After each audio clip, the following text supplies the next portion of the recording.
Hello and welcome to another edition of Motor Cars Enthusiasts. We're right off the bat on the old show today. Mitsubishi showing off some teaser shots of a brand new concept that they're going to debut at the Geneva Motor Show. And that's pretty much all we know about it, just two pictures. So I guess we'll have to wait till Geneva. Another vehicle that's going to be making its debut at the Geneva Motor Show is the brand new Honda Civic Type R. This vehicle has a 2-liter turbocharged 4-cylinder. It's actually going to be built right here in the United States alongside the plant that's building the brand new NSX. This particular lump is going to be making 280 brake horsepower, which put it right in line with that brand new Focus RS is going to be making its official debut in just a couple of days. Me, on the other hand, am really hoping for a big announcement saying that this car is going to be coming to the United States. But I'm not holding my breath on that deal. Fingers crossed, but not holding my breath. Because it's being debuted in Switzerland probably means it won't be coming stateside. A little blast from the past. Remember the old Boss 302 from the Ford Motor Company.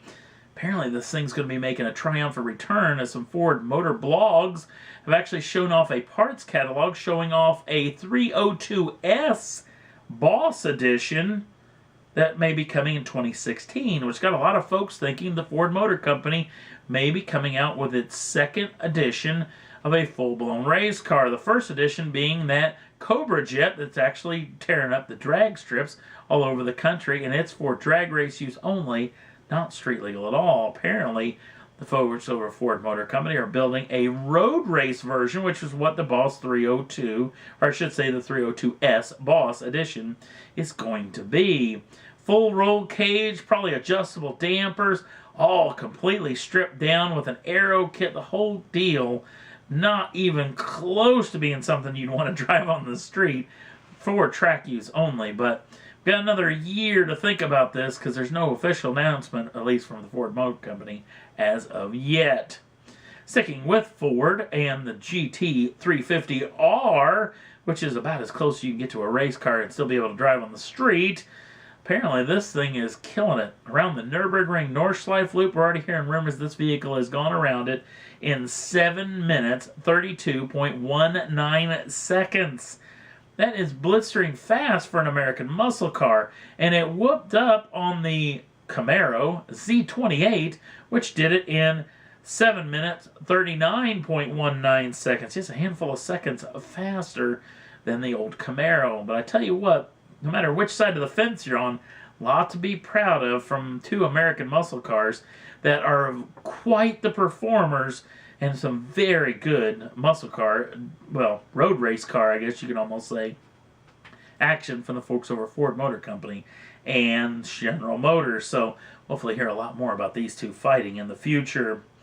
Some sad news coming out of the folks over at Nissan. Remember these two particular concepts I absolutely adored. These are supposed to be 2-liter, normally aspirated, 200 brake horsepower, 4 cylinders, backed up with a 6-speed automatic or a 6-speed manual, rear-wheel drive. They were supposed to go head-to-head with the Mazda MX-5, the Subaru BRZ, the Scion FRS, and the Toyota GT86.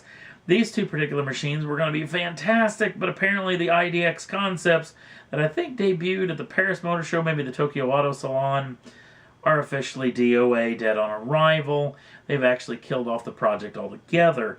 Another vehicle that's supposedly DOA is one of my favorites as well, the Infiniti Q50 Eau Rouge. You remember this car, and if you watch this show, I've talked about it enough, you probably do. This is basically a 4-door GTR. But apparently, and there's two trains of thought, at least as far as these two particular machines.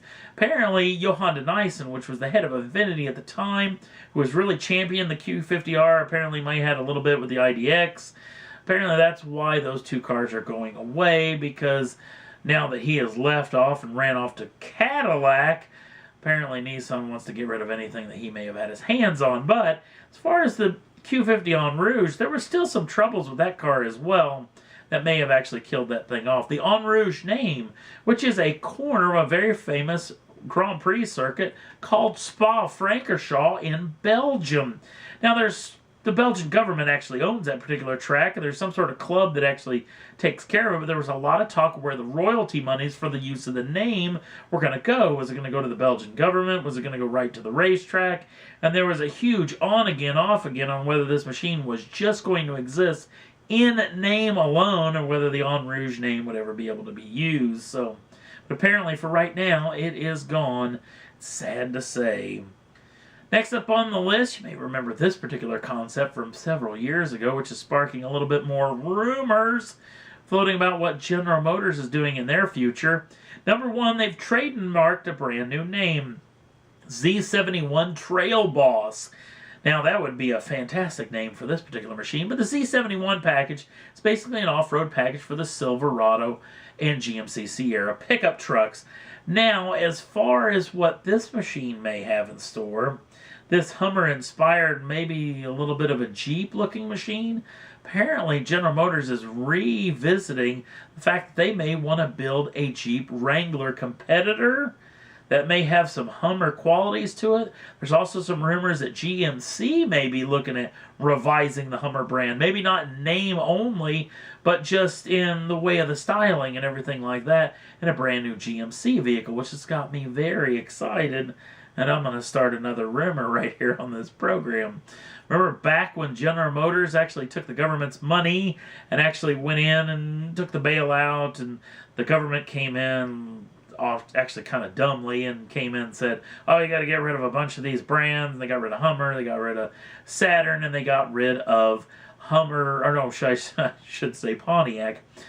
That's got me very excited because there was a lot of talks that Hummer was going to be sold, Saturn was going to be sold, but when it came to Pontiac, General Motors said absolutely no way. Could we see a revival of the Pontiac brand coming very soon? If they bring back the Hummer, what's to say that now they're out from underneath the government's umbrella, maybe that we could see Pontiac return? Very, very exciting. Again, there's no fact behind this. This is just one fat guy rambling on about what he hopes could happen in the future. So don't take any real heed and run with that, at least not as of yet. But you may have heard this here first. And that's all there was that I thought was worth talking about for this edition of Motor Cars Enthusiasts. If you jump on over to the Facebook page and like us over there, we'd appreciate it. Also, if you'd like to subscribe to the channel, you can do so at any time and get the first dibs on the brand new shows as soon as they come out. Thanks for watching. We'll see you again real soon.